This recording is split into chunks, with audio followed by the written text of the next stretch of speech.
Hey, what's up, everybody? Kim Klasick here. So, believe it or not, Caitlyn Jenner, yes, Caitlyn Jenner, who has announced that she will be running for governor in California, she has spoken up before Serena Williams, before Venus Williams, before anybody in the NBA, before anybody on that women's soccer team that is so upset that they get paid less than the men's soccer team, even though many people don't go watch the women's soccer sports, nor do they buy their jerseys, but they can't figure out why they get paid less than the men. None of these women stepped up.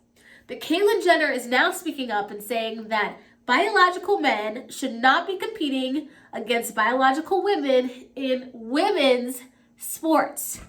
Thank you, Caitlyn. Round of applause. Caitlyn Jenner gets it. Caitlyn Jenner was once in the Olympics.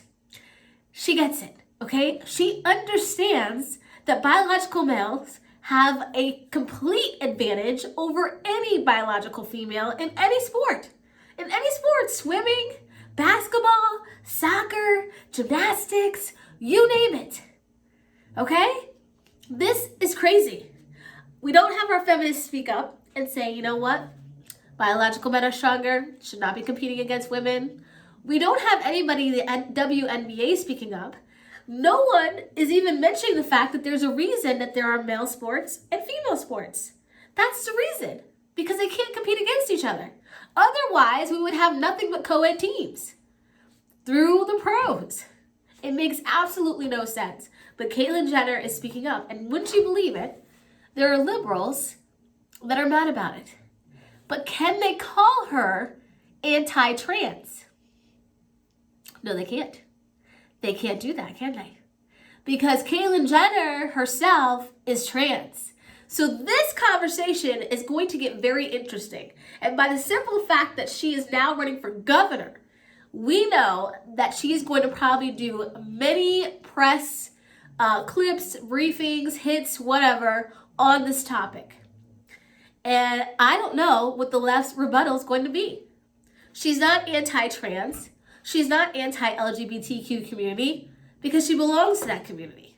We watched the transition happen on Keeping Up with the Kardashians. They cannot have that rebuttal. See, if I speak up and I say biological men should not be in biological women's sports, then they call me anti-trans, right? And you all know I'm not anti-trans, but that's what they would call me. So now, what are they going to call Caitlyn Jenner? I pray that Caitlyn talks nothing but this topic for the next few months, because this will spin that entire conversation on its head. And it should, because it's very unfair. The fact that Serena Williams and her sister Venus or anybody else hasn't stepped up for women across this country, it's heartbreaking. Because those young women deserve that opportunity to play in sports, be MVPs, get those scholarships just as much as they did. If they were in this position right now, I guarantee you they would be upset. But they're not in it, are they?